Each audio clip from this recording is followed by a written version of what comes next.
Olá pessoal, eu sou o professor Daniel, da disciplina de Biologia, aqui no Procede Vestibulares. Então, na aula passada a gente falou sobre os fundamentos de Biologia, a gente falou o que é Biologia, o que ela estuda, quais são as suas principais áreas, a gente viu as características dos seres vivos, a gente viu algumas ideias sobre a origem da vida e a gente viu também o método científico, como que o cientista trabalha, como que o biólogo ele desenvolve essas pesquisas e os seus estudos. Então, dando continuidade, na aula de hoje a gente vai falar sobre bioquímica, que é uma área aí entre a biologia e a química que vai estudar a composição química dos seres vivos. Ela vai estudar quais são os componentes químicos que formam os seres vivos e como que esses componentes eles interagem entre si para manutenção da vida, desses organismos. Então, a bioquímica que ela vai ser trabalhada em 3 aulas, na aula 1, aula 2 e aula 3. Na aula 1, a gente vai falar sobre 3 desses componentes químicos, A gente vai falar sobre água, sais minerais e as vitaminas. Então, nas próximas aulas, no decorrer das próximas aulas, a gente vai falar sobre os outros componentes. Então, vamos lá. Aqui a gente tem o nosso roteiro, Então, o que a gente vai ver na aula de hoje? A gente vai ver a composição química dos seres vivos, a gente vai falar um pouquinho sobre a água, as características da molécula de água, as propriedades dessa molécula. A gente vai falar sobre os principais tipos de sais minerais e sobre as vitaminas. Então, bora lá. Bom, composição química dos seres vivos. A gente sabe que os seres vivos eles compartilham a bioquímica em comum. O que é isso? Independente de ser ou uma vespa, ou uma ameba, ou um cavalo, um camelo, todos esses seres vivos eles vão apresentar uma bioquímica em comum. Eles vão apresentar os mesmos constituintes químicos, os mesmos elementos químicos que vão interagir de maneira semelhante. Então, quem são esses componentes? Quem são esses elementos? A gente trouxe aqui na forma de gráfico, representando os principais componentes e a sua quantidade relativa, o seu percentual. Então, se a gente observar aqui, os seres vivos eles são compostos em sua maioria por água, Então, se a gente pegar um indivíduo qualquer aí, um organismo qualquer, a gente tem em média 75% a 85% do corpo desse organismo formado por água. Depois a gente tem as proteínas, representando aí cerca de 10 a 15%. Temos os lipídios, também chamado de óleos e gorduras. Os glicídios, que também são chamados de carboidratos ou açúcares. Os ácidos nucleicos, que é o DNA e o RNA, são elementos para armazenar informação genética. E outras substâncias. Essas outras substâncias podem ser o quê? Pode ser sais minerais, pode ser vitaminas, pode ser enzimas e outras, certo? Então, todas essas substâncias aqui, elas são divididas, são agrupadas, em duas classes. As substâncias são agrupadas em inorgânicas, que são aquelas substâncias que não apresentam carbono na sua composição, e as substâncias orgânicas, que são aquelas que apresentam carbono na sua composição. Então, quem são as substâncias inorgânicas e quem são as substâncias orgânicas? É o que a gente vai ver agora. A água e sais minerais, pessoal, elas fazem parte das substâncias inorgânicas, ou seja, não tem o elemento carbono na sua composição. Já as vitaminas, os carboidratos, os lipídios, as proteínas e os ácidos nucleicos, como eles possuem carbono na sua composição, eles fazem parte das substâncias orgânicas. Então lembrem, substância inorgânica não tem carbono na sua composição. Substância orgânica tem carbono na sua composição. Existe exceção? Existe. Por exemplo, o monóxido de carbono. O monóxido de carbono ele tem carbono na sua composição, só que ele é considerado uma substância inorgânica. Vamos lá. A gente vai começar falando um pouquinho aqui sobre a água, Então a gente vai ver as características dessa molécula tão importante. E ela é tão importante que a gente fala que ela é uma substância vital. Então você precisa de água para tudo, seja para beber, seja para banhar. E os seres vivos em si, eles também necessitam dessa molécula. Por quê? Porque nessa molécula de água, nesse meio aquoso, onde acontecem as reações químicas, né? Então essas reações químicas, reações vitais que permitem que um ser vivo ele se mantenha, né, ativo, todas elas dependem diretamente da molécula de água. E quando a gente fala da molécula de água, é interessante a gente falar de quê? Da forma molecular, né? Da fórmula molecular. Então a gente conhece aqui essa fórmula H2O. Mas o que essa fórmula representa? Representa que a molécula de água é formada por 2 átomos de hidrogênio ligados a um átomo de oxigênio. Então olha aqui a molécula de água, eu tenho um átomo de oxigênio se ligando a 2 átomos de hidrogênio. Aí eu pergunto para vocês, qual que é o número atômico do oxigênio? E qual que é o número atômico do hidrogênio? O do oxigênio é 8 e o do hidrogênio é 1. Se o número atômico do oxigênio é 8, significa o quê? Que ele tem 8 prótons no seu núcleo. E o hidrogênio possui apenas um próton do seu núcleo, né? Um próton e um elétron. O oxigênio aqui ele apresenta 8 prótons e 8 elétrons. Vocês concordam comigo que se o oxigênio possui 8 prótons, né, no seu núcleo, o que vai acontecer com ele? Ele vai conseguir atrair os elétrons desse hidrogênio e vai conseguir atrair os elétrons deste outro hidrogênio, né? Então tem essa atração química entre esses elementos. E o que acontece, né? Se os prótons de oxigênio conseguem atrair, né? Próton é carga positiva e elétron carga negativa. Se os prótons do oxigênio conseguem atrair os elétrons do hidrogênio, então aqui nessa região eu vou ter uma carga elétrica negativa maior. Enquanto que nessa região, como vai ficar aqui os prótons, né? Então eu tenho uma carga positiva maior. Isso resulta em cargas positivas, né, diferentes. Aqui na região dos hidrogênios eu tenho uma carga positiva e aqui na região do oxigênio eu tenho uma carga negativa.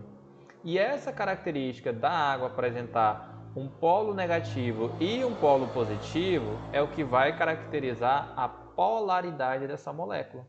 Significa que essa molécula ela consegue reagir com substâncias que são polares, que têm uma região positiva e uma região negativa. Então, se eu pegar, por exemplo, um copo de água, né? Um copo de água eu não tenho apenas uma molécula de água. Eu tenho várias, milhares, centenas de milhares de moléculas de água. Então, aqui, esse copo, dentro dele, eu tenho várias moléculas de água.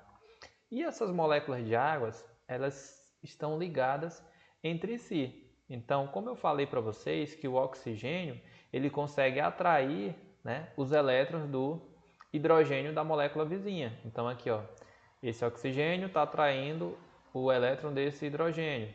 Esse oxigênio atrai também o elétron desse outro hidrogênio. Aqui da mesma forma, o oxigênio atrai um elétron de hidrogênio, atraindo o elétron de hidrogênio. E essa ligação aqui entre o oxigênio e o hidrogênio a gente chama de ponte de hidrogênio ou ligação de hidrogênio, né?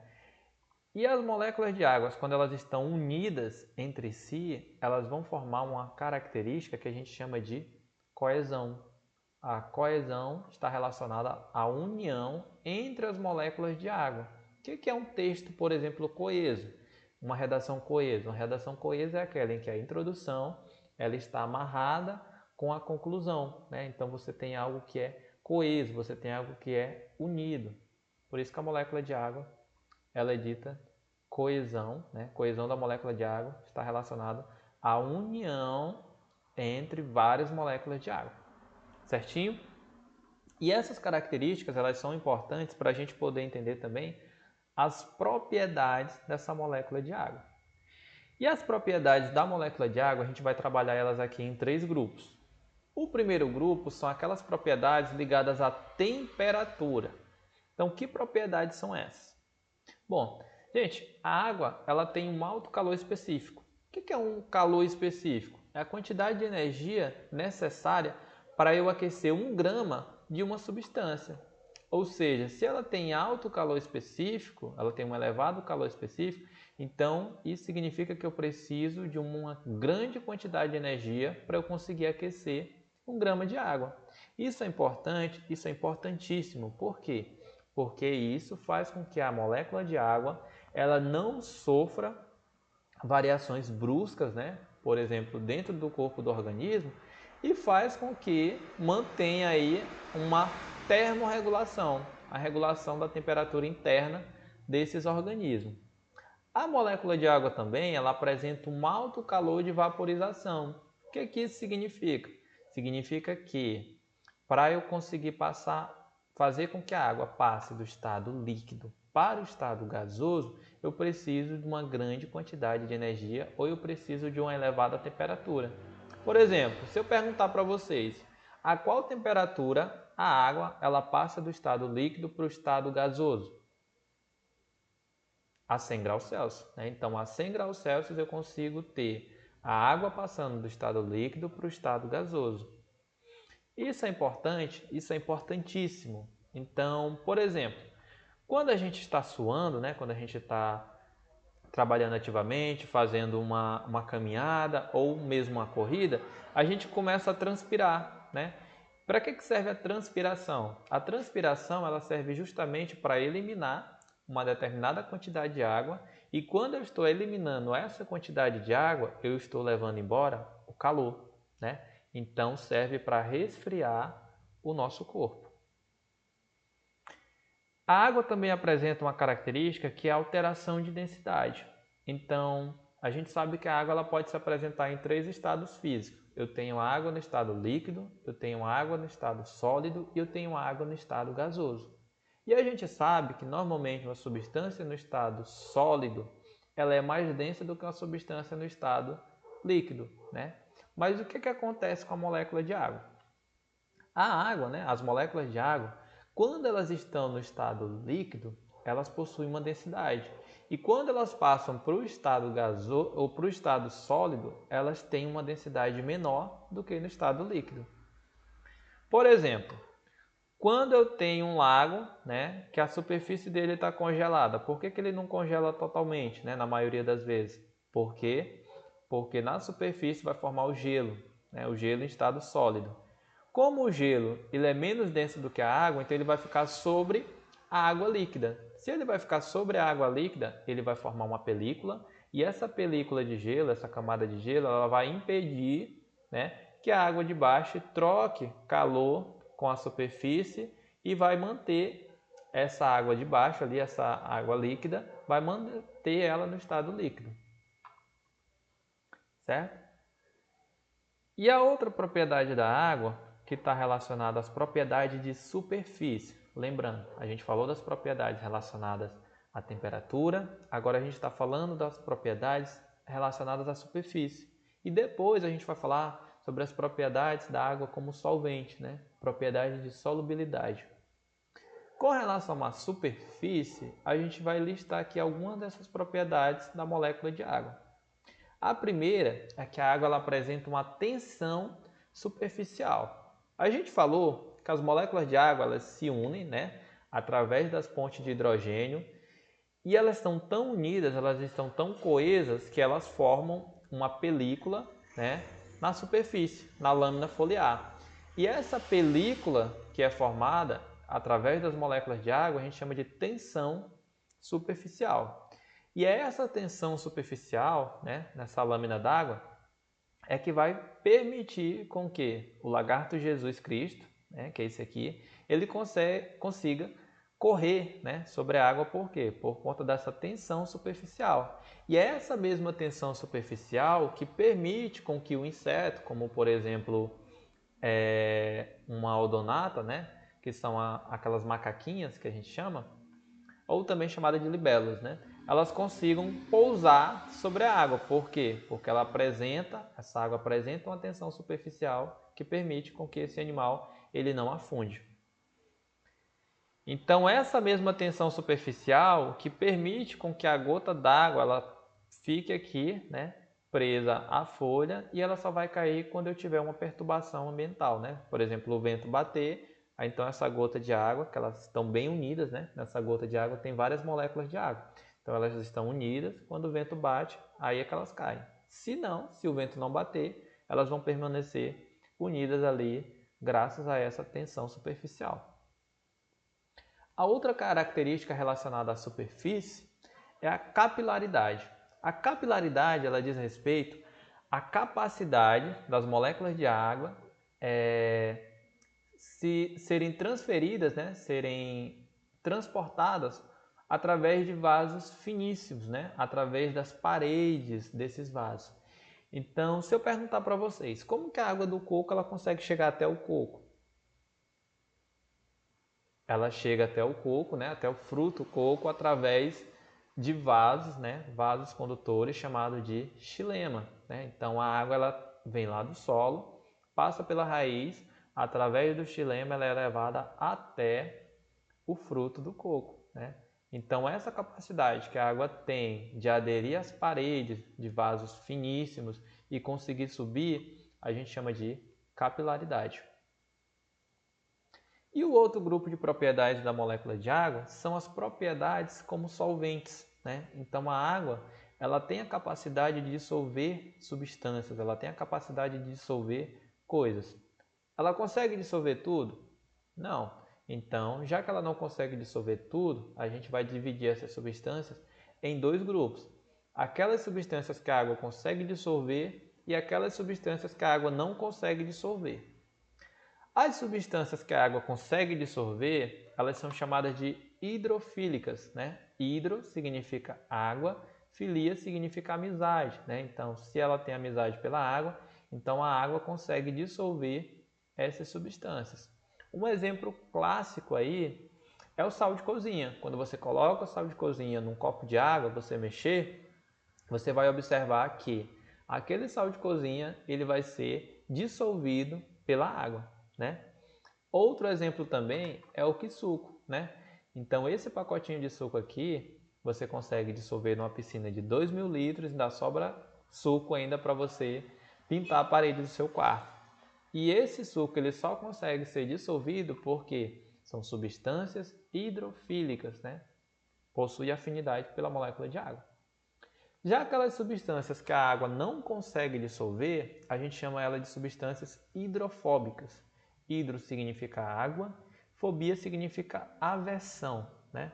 Então tem aversão à molécula de água.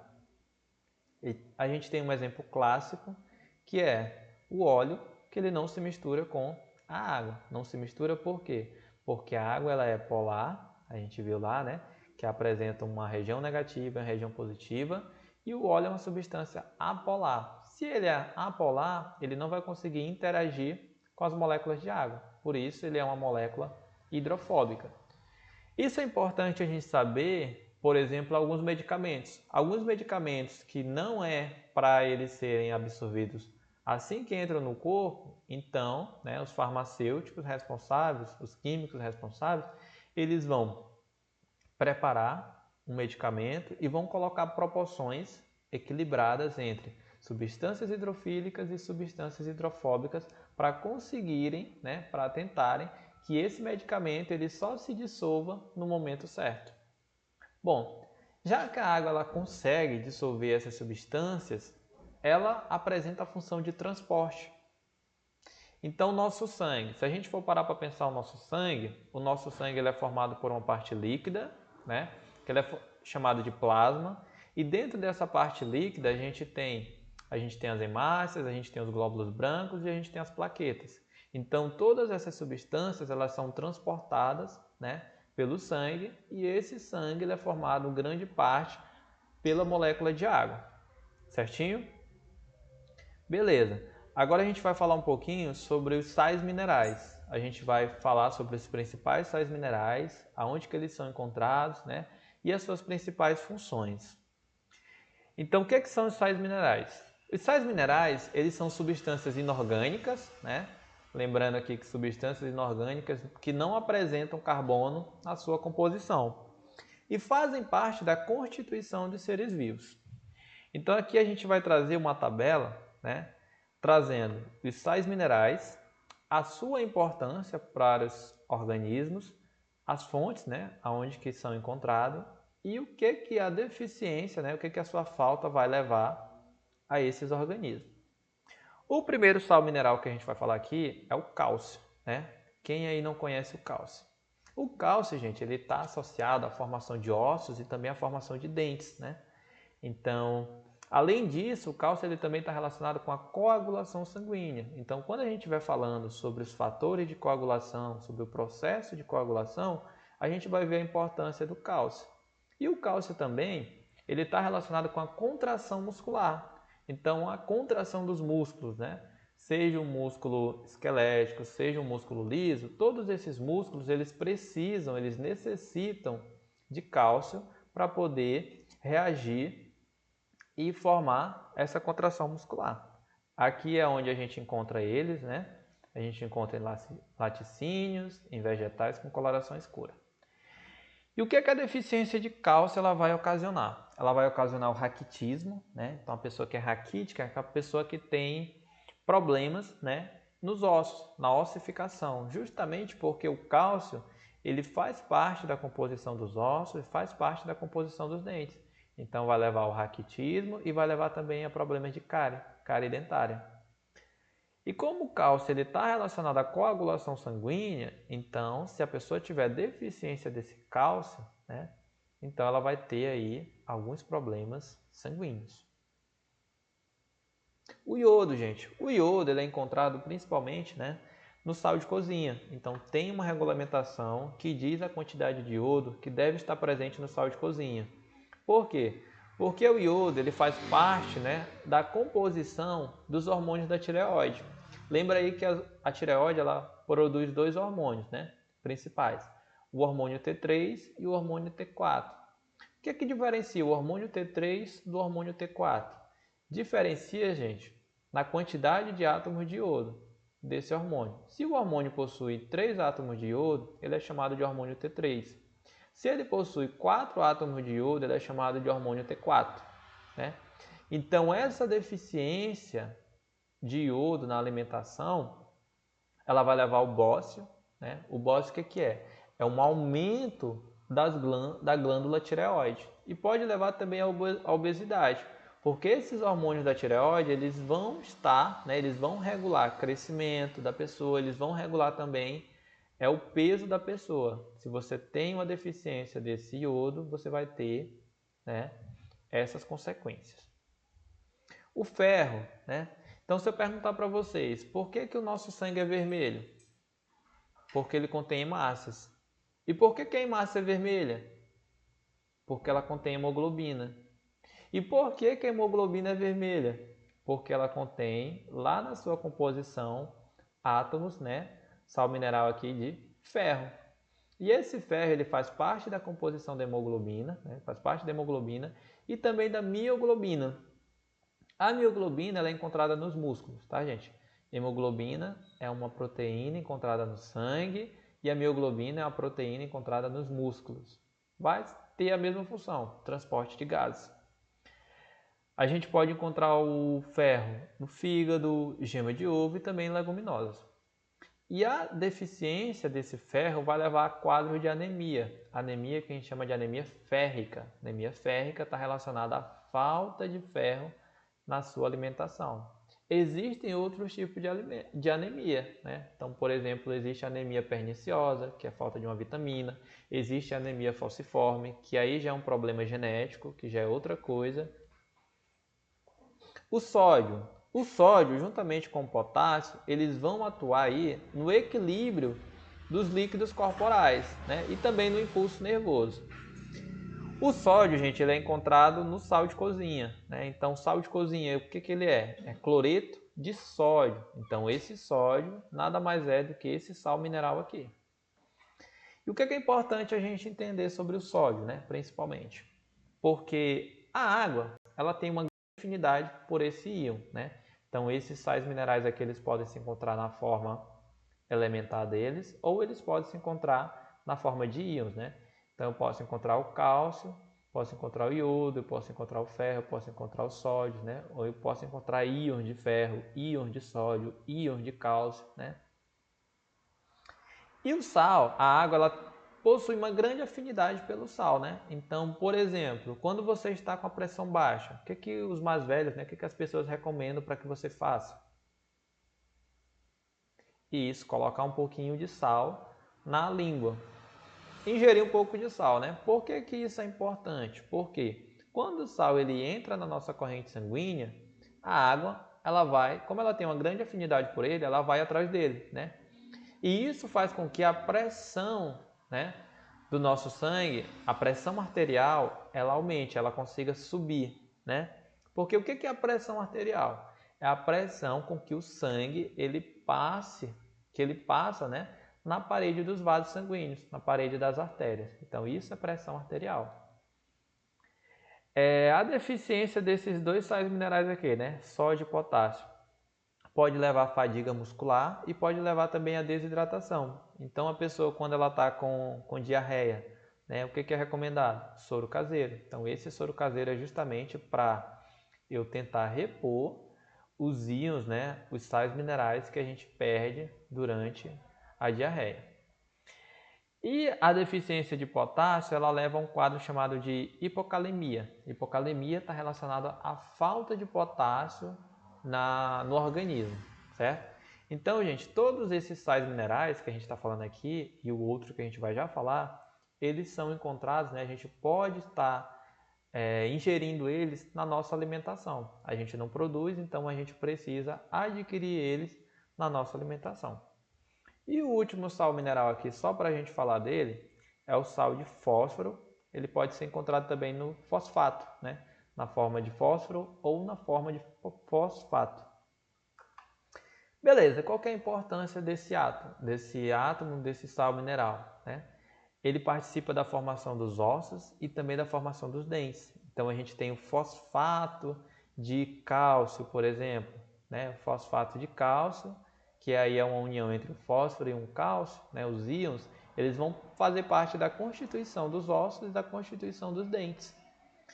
Eles também vão ser responsáveis, né? Vão estar participando aí do armazenamento de energia. Então, a energia que é produzida nas nossas células, ela é armazenada em uma molécula chamada de ATP, adenosina trifosfato ou trifosfato de adenosina. O fosfato está relacionado com o que, gente?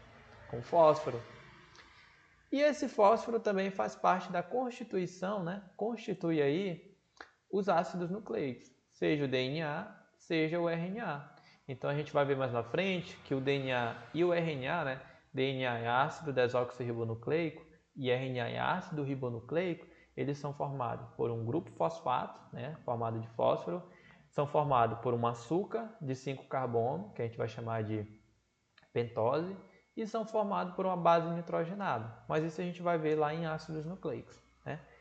E a deficiência do fósforo no organismo vai levar a uma situação que a gente chama de osteomalácia. A osteomalácia está relacionada a ossos fracos, né, a ossos quebradiços, justamente porque o fósforo ele faz parte aqui da constituição de ossos, certinho? Beleza. Então a gente chega aqui no nosso último ponto da nossa aula, que é sobre as vitaminas, né? Então lembra que a gente falou de vital, né? Vita significa vida, né? Significa vivo. E a amina, né, é uma classe química, lá da química orgânica, que é um grupo formado principalmente por nitrogênio, né? Tem toda a sua composição química. E as vitaminas são justamente isso. A primeira vez que foi isolada uma vitamina em um ser vivo, eles identificaram que ela fazia parte do grupo das aminas e que ela era vital, né? Que ela era extremamente importante para os seres vivos. Por isso o nome amina da vida ou vitaminas. Bom, e o que são, né, vitaminas? As vitaminas, gente, elas são moléculas orgânicas, lembra, moléculas orgânicas que apresentam carbono na sua composição, que regulam vários processos metabólicos. Então elas são alimentos, né? Elas são elementos reguladores. Lembrem aí, anotem aí. Vitaminas são elementos reguladores. Bom, e a falta dessas vitaminas, né? A falta de vitaminas, elas levam a um quadro que a gente chama de avitaminose. O A, lembra lá da nossa primeira aula, o A significa negação, né? Então, a falta de vitamina leva à vitaminose. E o excesso?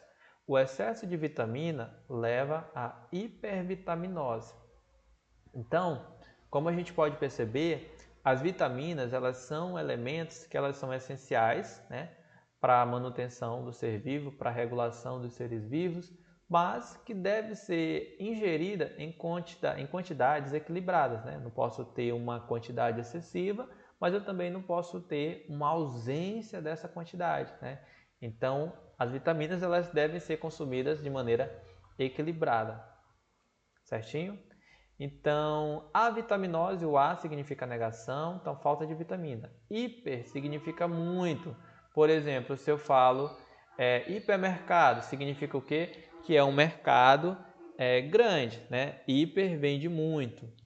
E, por exemplo, hipo significa pouco, né? Hiper muito, hipo pouco. E o A significa negação, né? A falta total dessas vitaminas.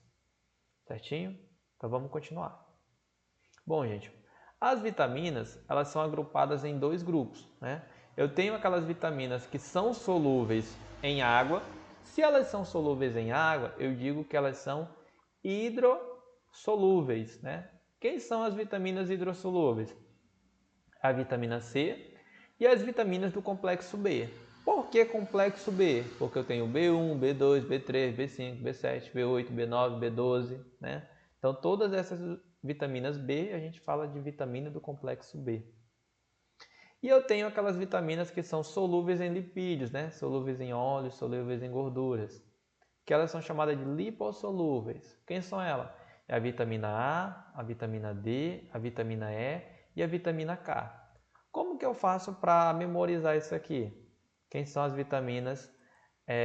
Eu sabendo quem são as vitaminas lipossolúveis, eu vou lembrar aqui quem são as vitaminas hidrossolúveis. Então lembre aí, lipo, né, gordura, óleo. Então isso me remete, né, a algo que seja liso. Se é liso, então eu vou levar o quê? Eu posso levar uma queda.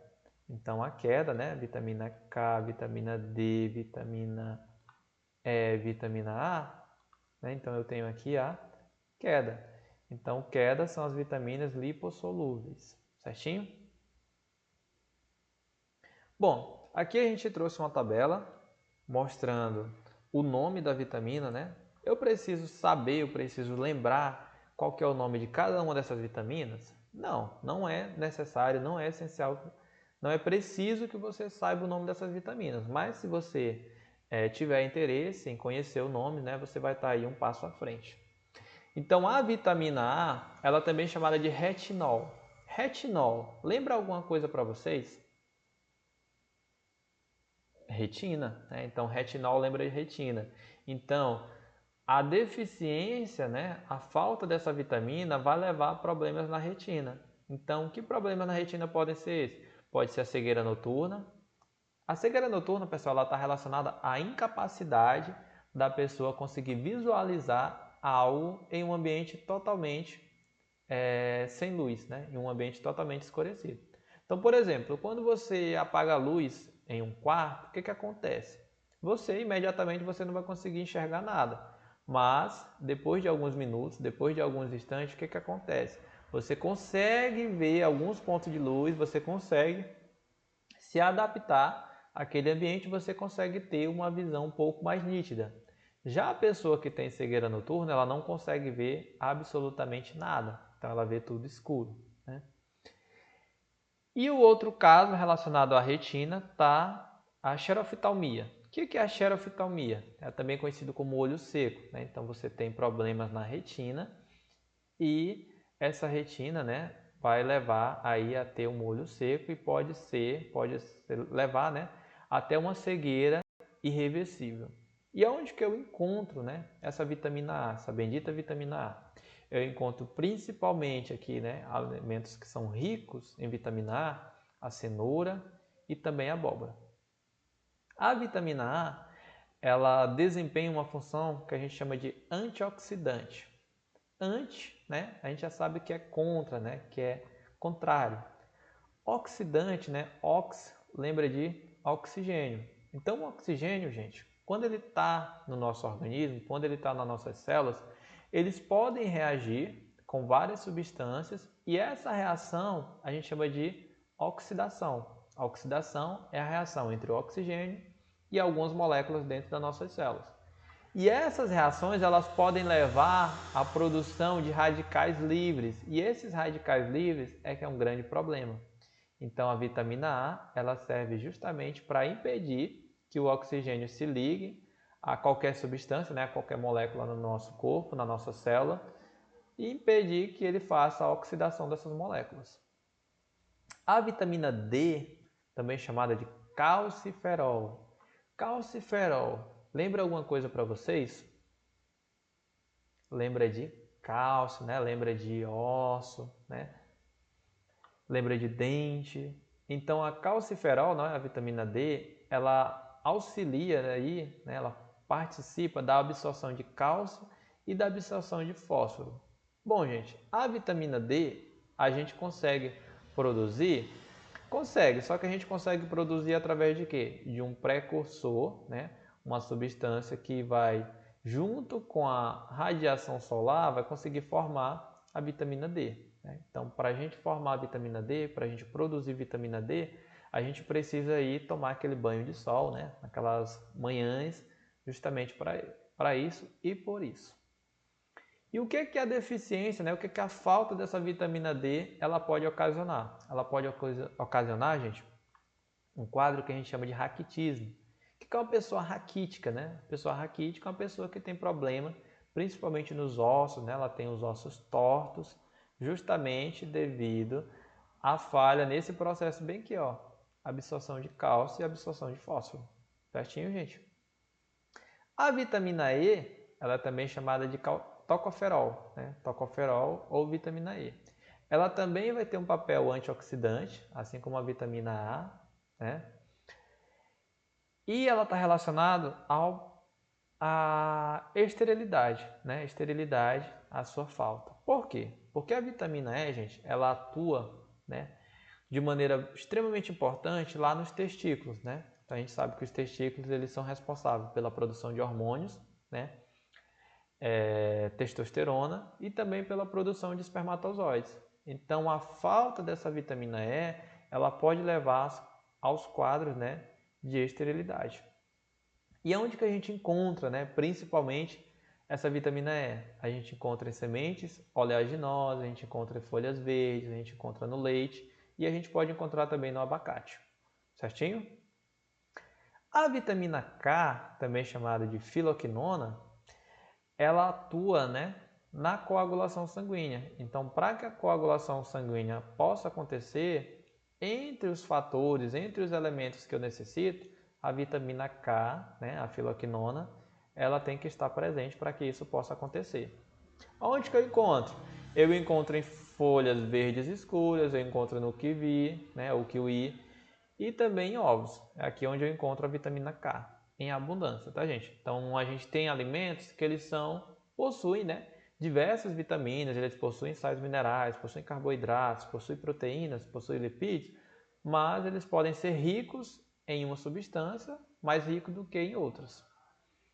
Bom, se a vitamina K, né, a filoquinona, ela atua no processo de coagulação sanguínea, é óbvio que a sua ausência, né, a sua falta, ela vai levar a quadros de hemorragias, né? Então, para que serve a coagulação sanguínea? A coagulação sanguínea ela serve para estancar hemorragias. Por exemplo, se eu estiver aqui na cozinha, né, se eu estiver lá na cozinha e eu cortar meu dedo, o meu dedo ele não vai ficar sangrando para a vida toda, né? Por quê? Porque eu tenho elementos no sangue, né, plaquetas, eu tenho fibrina, fibrinogênio, que vão atuar, né, na coagulação sanguínea e formar algumas placas. E impedir que o sangue ele jorre excessivamente e eternamente, evitando aí uma hemorragia. Agora, se eu tenho deficiência nessa vitamina K, então eu vou ter sérios problemas aqui com hemorragias. Bom, essas aqui são as vitaminas lipossolúveis, né? A, D, E e K são lipossolúveis. Lembra lá, deixa eu colocar bem aqui. Lipossolúveis, Deixa eu mudar a cor para não ficar vermelho também. Então essa daqui, ó, são lipossolúveis. Lembra de queda, né?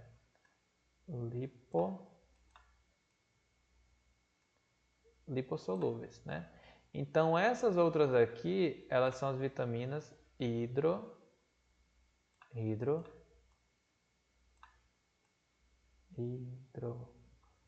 hidrossolúveis, ou seja, que são solúveis em água. Aqui são solúveis em lipídios, né? Óleos e gorduras, e aqui são solúveis em água.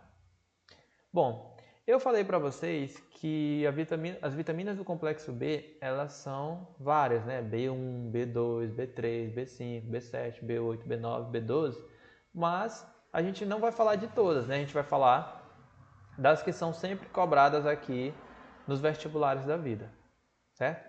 Então vamos falar aqui da vitamina C. A vitamina C, gente, ela também é chamada de ácido ascórbico, né? Ácido ascórbico, vitamina C. Esse ácido ascórbico, né, essa vitamina C, ela atua na síntese, né? Síntese é produção, tá, gente? Produção de colágeno. Então, colágeno, aquela proteína que permite, né, que o nosso rosto ele fica, né, nessa constituição, né, que o nosso rosto não fique com bastante rugas. Então, ela precisa dessa vitamina C para que tenha a síntese desse colágeno. A gente consegue produzir vitamina C? Não consegue. Então a gente tem que utilizar de quê? A gente tem que utilizar da nossa alimentação. As únicas vitaminas que o nosso corpo consegue produzir é a vitamina D e a vitamina K, tá, gente? A vitamina K, ela pode ser produzida não é nem pela gente, são pelos micro-organismos que vivem no nosso organismo, né? Então são algumas bactérias que conseguem produzir essa vitamina K. E a vitamina D a gente consegue produzir através de radiação solar, juntamente aí com um precursor dessa vitamina, formando a vitamina D. Então vamos voltar lá para a vitamina C, né? Ela participa da síntese, né, da produção de colágeno, e ela pode ser encontrada onde? Em acerola, em kiwi, em goiaba, brócolis, tomate e manga. Então, várias fontes aí que a gente tem disponível essa vitamina C. E a falta dessa vitamina C, ela leva a um quadro, né, a uma doença que a gente chama de escorbuto. Esse escorbuto, gente, lembra lá de ácido ascórbico, né? Ele está relacionado a sangramentos nas gengivas, né? Está relacionado à fraqueza, está relacionado a dores. Então ele está bastante relacionado ao período das grandes navegações, né? Que o pessoal passava dias e dias em alto mar. Eles não tinham uma alimentação equilibrada, né? Então essa alimentação que eles tinham, ela era uma alimentação fraca, né? Uma alimentação pobre em vitamina C. Logo, como essa alimentação era pobre em vitamina C, então eles desenvolviam um quadro de escorbuto, né? Apresentavam sangramento na gengiva, apresentavam fraqueza, tonturas e às vezes chegava até a morte, né?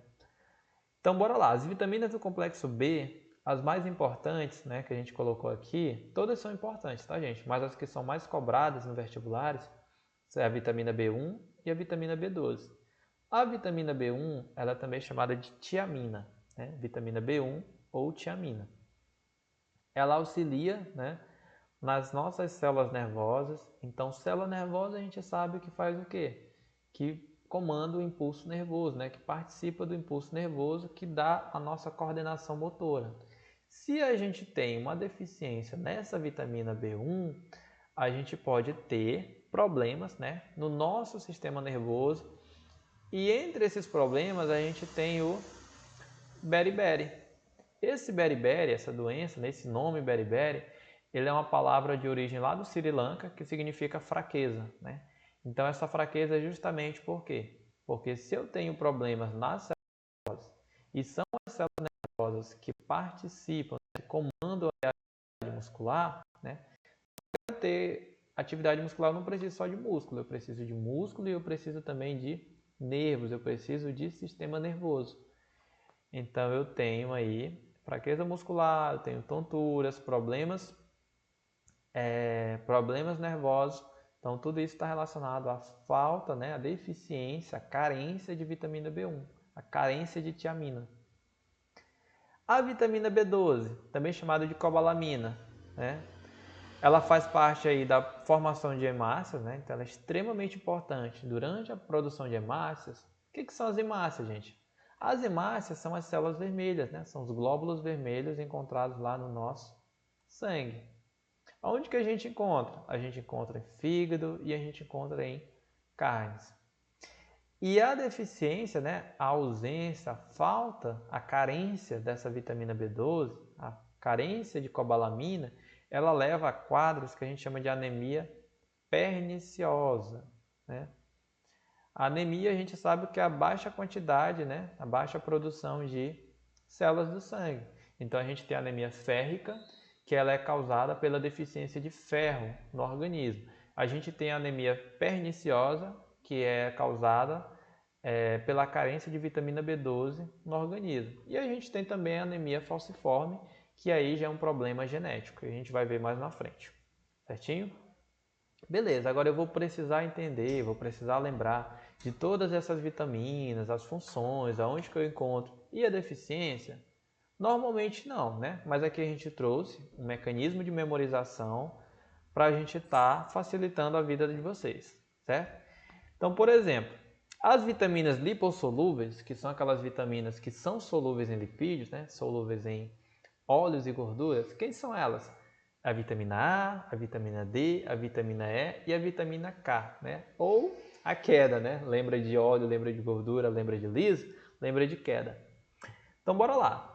A vitamina A, também chamada de retinol, ela está relacionada com cegueira, olha o A aqui, noturna. Então, cegueira noturna, lembra de retinol, lembra de retina, lembra de vitamina A. A vitamina D, né, o calciferol, lembra que ele está relacionado ao raquitismo, mas você pode substituir a letra T, né, de raquitismo, pela letra D e coloca aí raquidismo para você tentar memorizar. A vitamina E, né, lembra de estéreo, lembra de esterilidade, que a gente falou. Que como ela participa ali da formação dos espermatozoides, da produção de testosterona, então a deficiência, a carência dessa vitamina E, ela pode levar a quadros de esterilidade. Então lembra, vitamina E, lembra de estéreo. Tá faltando a vitamina K, né? A filoquinona. Como a gente falou que ela faz parte, né? Ela auxilia no processo de coagulação sanguínea, lembra de coagulação com K, né? Mas lembrem-se, coagulação é com C, tá? O K é só mesmo para vocês remeterem à vitamina K. Vitamina K, coagulação. E as vitaminas hidrossolúveis, que são aquelas vitaminas que são solúveis, né? Conseguem ser dissolvidas na água, são quem? A vitamina C, também chamada de ácido ascórbico, e as vitaminas do complexo B, né? B1, B2, B3, B5, B6, B7, B9, B12. Todas essas são vitaminas do complexo B. A vitamina C lembra de ácido ascórbico, lembra de escorbuto. Escorbuto, ácido ascórbico. Lembrem aí. E das vitaminas do complexo B, a que é mais recorrente, né, em provas de vestibulares é a vitamina B1, que é a tiamina. Então a tiamina, ela está relacionada àquela doença que a gente falou que é beriberi, né? Então vitamina B1 lembra de beriberi, certinho? Então essas são as nossas referências que a gente utilizou para produzir essa aula. Espero que vocês tenham compreendido todo esse conteúdo. Qualquer dúvida vocês podem colocar lá no mural, podem estar chamando a gente, que a gente vai estar tirando as dúvidas de vocês, certinho? Então até a próxima aula.